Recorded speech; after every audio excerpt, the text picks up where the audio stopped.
la economía formal considera que eso es bueno.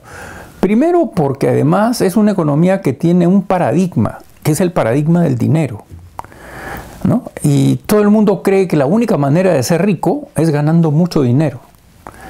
Y no es la única manera de ser rico. Tú, con el sueldo que tienes, por ejemplo, puedes ser más rico si las cosas bajan de precio. ¿Por qué? Porque tienes más capacidad de compra. ¿Y cuál es el límite? El límite de la riqueza, así como podemos considerar el límite hacia arriba en dinero a Bill Gates, ¿no? Así podemos considerar el límite hacia abajo cuando las cosas se aproximen al precio cero, como los relojes. La gran pregunta es ¿por qué la comida todavía no llega a eso?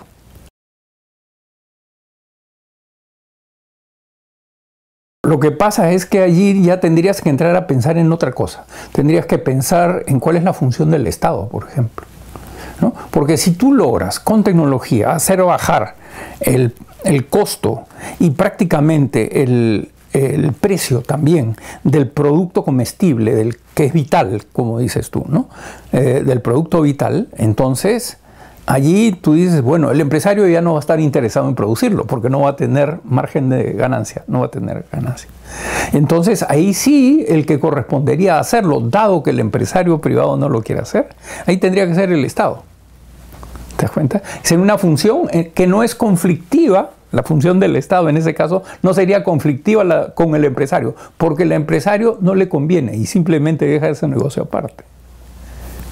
¿No es cierto? Pero sí debería... ¿Qué cosa es el Estado? Y esa es una discusión interesante también. Finalmente el Estado es una gran empresa.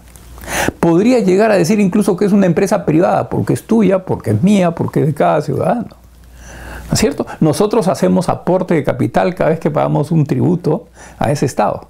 Y nosotros elegimos a los que van a manejar el aparato del Estado. Es como una empresa donde nosotros el día de las elecciones somos la Asamblea General de Accionistas, ¿verdad?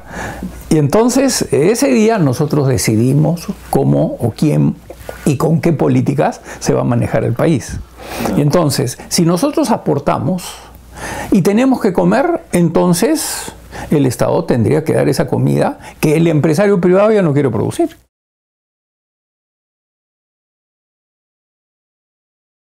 En el Perú tenemos realmente sobrecostos que hacen que las cosas pues, cuesten más de lo que deben costar.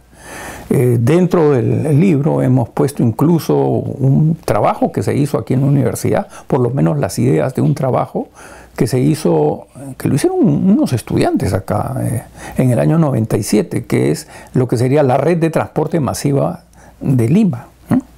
Fue un programa muy interesante en la que no se entraba en conflicto con los dueños de las unidades, sino que se generaba una actitud de asociarlos, ¿no?, a la gran empresa de transporte masivo urbano, que debía ser un monopolio, pero un monopolio natural, ¿no?, como lo existen en muchas ciudades ordenadas del mundo, en los sistemas de transporte. Lo que tú necesitas es que en cada sitio donde se produzca algo, se produzca con la mejor tecnología posible. Pero para producir con la mejor tecnología se supone que tú debes tener mercados para ofrecer esa abundancia de bienes que tienes. Y para llegar a los mercados necesitas vías de comunicación. Entonces, por eso hemos planteado en el libro el concepto de la red de trenes. Trenes que deberían funcionar con energías limpias. En la historia del Perú hay varios problemas. En la época de la colonia, prácticamente la riqueza que se sacaba del Perú se iba a España.